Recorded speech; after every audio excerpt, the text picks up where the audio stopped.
मरेको दिन सायद तिमी पहिलो चोटी साँचो एक्लोपन बुझ्नेछौ।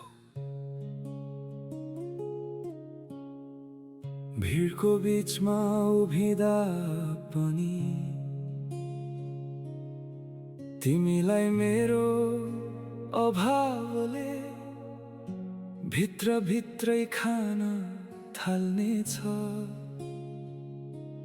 हाँस्न खोज्नेछौ तर आँखाले साथ दिने छैन।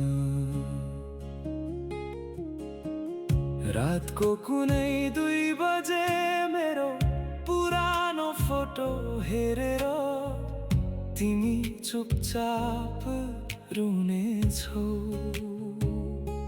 किनकि त्यो बेला कस्तो छौ भनेर सोध्ने म हुने छैन।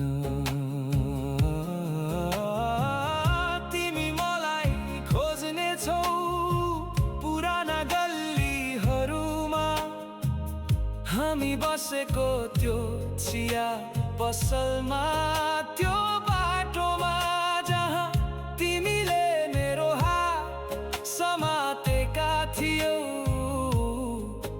तर हेर त्यहाँ अब मेरो पाइला हुने छैन। तिमी धेरै कुरा भन्न चाहनेछौ मलाई, माफ गर नजाऊ फर्केर आऊ। तर चिहान माथिको माटोले कहिल्यै उत्तर फर्काउँदैन प्रिय। एक दिन तिमीलाई मेरो आवाज यति सम्झना आउनेछ कि हावाले झ्याल छोएको आवाजमा पनि तिमी झस्किनेछौ। फोनको रिङ बज्दा एकछिन लाग्नेछ सायद म नै हुँ भनेर।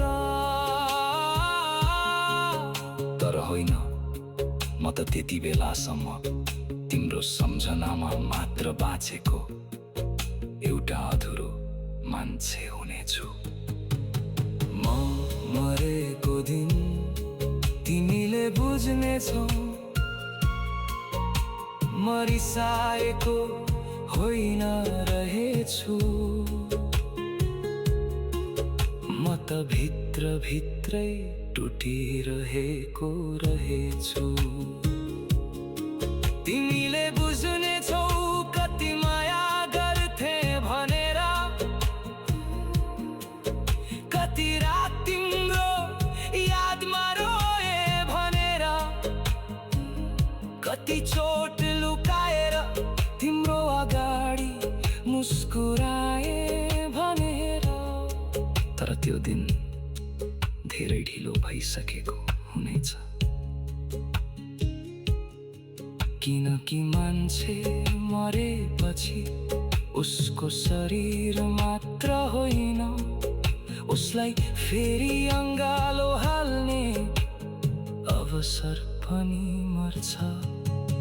र त्यसपछि तिमी जीवनभर मेरो नाम सम्झेर बाँच्नेछौ।